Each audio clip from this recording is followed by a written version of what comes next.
Takot sa Diyos. Okay, si Philip tatanungin ko. No, what's up, Kuya Dayuhan? Magandang hapon sa'yo, Tay.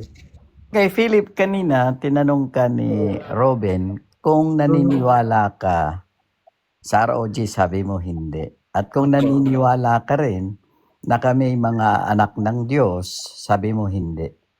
Ha? Wala akong sinabing ganun, ha? Okay. So ikaw ba ay anak ng Diyos? Opo, Kuya Robin. Kuya Robin, ha? Okay. Dayuhan, Okay. Okay lang po ba Gusto mong sabihin, kung gustong sabihin, nanggaling ka sa Diyos.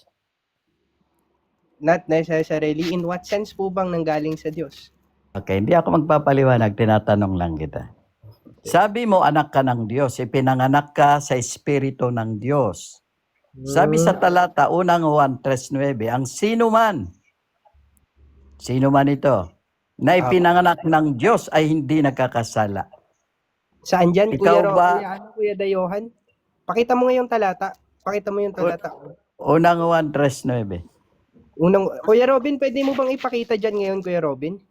Sure. Sige. Unang Juan 3:9. Ayun. Ginagawa nyo kasing sinungaling ang Biblia. Okay. Ayun. Ang talata na yan, nababasa mo ang talata na yan. Ang tanong ko, pinaniniwalaan mo ba yan o hindi? Opo, pinaniniwalaan ko po ang Biblia. Ayun. So, hindi ka anak ng Diyos kasi sabi mo, hindi ka naniniwala na hindi ka nagkakasala. Ikaw ay nagkakasala. Ngayon, tanong. Sa unang Juan 3:8, ibaba lang na isang talata. Katulad ka ba ni Robin na nagkakasala ay sa dyablo? Sagot. Kuya Robin, pwede mo bang ipakita yung talata? Kuya, andyan na. Unang 1:3:9. Sa 8 daw, Kuya. 8, ibaba nyo sa 8. Dito kayo magkatulad ni Robin. Opo, sa 8 daw. Ang gumagawa ng kasalanan ay sa dyablo, sapagkat buhat pa ng pagsimula ay nagkasala ang dyablo. Sa bagay na ito'y nahayag ang anak ng Diyos upang iwasak ang mga gawa ng dyablo. Okay, katulad ka ba ni Robin na sa dyablo dahil sabi ninyo nagkakasala kayo? Well, kung yan ang sinasabi ng Biblia, Kuya. Okay, next question. Tama, yun ang sagot. Yan ang sinasabi ng Biblia. Huwag ninyong pasinungalingan. Ngayon, ang sabi mo, anak ka ng Diyos, pero nagkakasala ka. Ito ang tanong. Ikaw ba ay pwedeng magbago, baguhin ng Diyos mula sa pagkakasala, gawing kanyang katulad ni Kristo sa mundong ito habang nabubuhay ka? Posible ba yun? O hindi? Opo, posible po dahil kayang gawin ng Diyos ang lahat, Kuya Amen. Amen. Tama.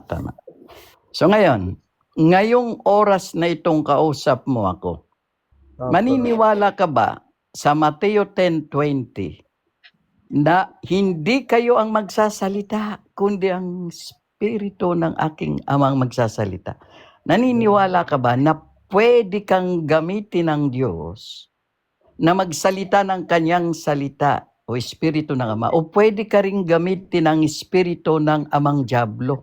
Naniniwala ka ba? Well, naniniwala po ako sa talata na sapagkat hindi kayo ang magsasalita, kundi ang Espiritu ng inyong Ama sa inyo'y magsasalita. Very good, Philip. Very good. Gagamitin po tayo ng Ama o ng Espiritu ng Ama para ipalaganap ang gospel, Kuya. Correct. So, pwede rin ba na gamitin si Robin na INC na magsalita ng salita ng demonyo? Pwede ba yun? Well, may possibility, Kuya Dayuhan, but it doesn't mean na gano'n na nga nangyayari. Possibility. Okay. Dito tayo sa possibility. Pag sinabing possibility, pwede. Opo, pwede. Okay. So, possibility siyang gamitin. Same thing as pwede din sa inyo, Kuya Dayuhan, ha? Teka, hindi ba? Teka. Huwag mo akong paratangan na pwede. Sapagkat ang sabi sa unang 1:3:9, hindi maaari. Dalawang beses sinabi. Sadali, magtatanong ako. Pinanganak ka ng nanay at tatay mo. Sadali, magtatanong ako. Mamaya ikaw naman magtanong sa akin. Ha? Pakimute mo na, may maingay, may electric fan. Ay, sorry. Nasa pagtatanong ako. Akin. Kuya Kaya Dayo. sabi mo, posibilidad na si Robin at lahat ng miyembro ng INC ni Manalo ay gamitin ng salita ng demonyo, posible. At nangyayari na nga. So ang tanong ko sa iyo, si Robin ba na ikinakaila na Diyos, ikinakaila niya, dinidinay niya, ito ba ay salita ng demonyo? Sagot. Ito po hindi po ako sure. Pero I can say hindi mali ka yung I can say na mali yung aral nila. Sige, pwede kong sabihan 'yan. But hindi ako pwedeng mag-judge na sabihin ko na sila sa demonyo, Kuya Dayohan. Hindi ko pwedeng sabihin na sila yung mga masamang tao at dapat maimpyerno o para sa demonyo at hindi maliligtas. Hindi ko dapat tama naman. Okay, tama ka doon. Ito na ang tanong. Ang aral ba ng ROG na hindi kayo nagkakasala? Ito ba ay hatol? Sige, last na to. Host, palit lang ako ng lobat ako. Palit ako isang cellphone. Last na ito. Mas Last na itong tanong Okay, para magkaroon naman ng chance ang iba. Ang aral ba na ibinigay sa ROG na hindi kayo nagkakasala? Kayo hindi kami. Sapagkat hinatulan na ng Diyos ang kasalanan at sa pamamagitan ng Espiritu Santo na namamagitan sa inyo, hindi kayo nagkakasala. Ito ba'y katuwiran ni Kristo o katuwiran ng Diablo? Pakiulit po ng tanong, medyo loaded po eh. Pakiulit nga po. Sige. Itong aral ba na dala-dala ng ROG na hatol ng Diyos sa kasalanan, ito ba ay katuwiran ni Kristo kapag sinabi namin na hindi kayo nagkakasala? Ito ba ay katuwiran ni Kristo o katuwiran ng demonyo? Hindi ko masasabi na katuwiran ito ni Kristo nor katuwiran ng demonyo, Kuya Dayohan.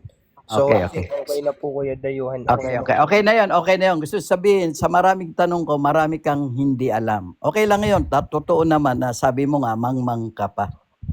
Kumbaga, musmusing ka pang bata, sa gatas ka pa lang.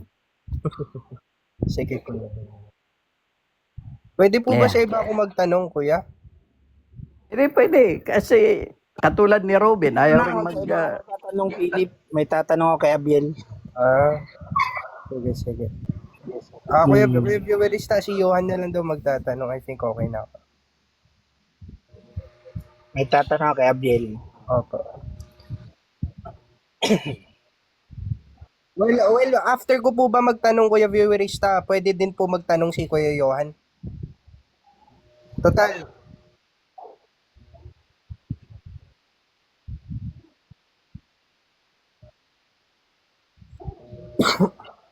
Ayun.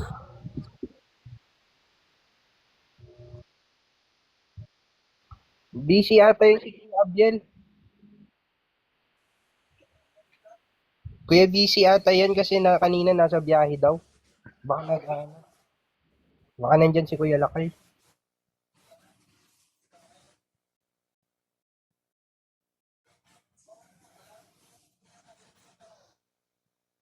Sila kayo tatanungin ko, wala si Abiel. Para sa shield to may confirm ako sa shield.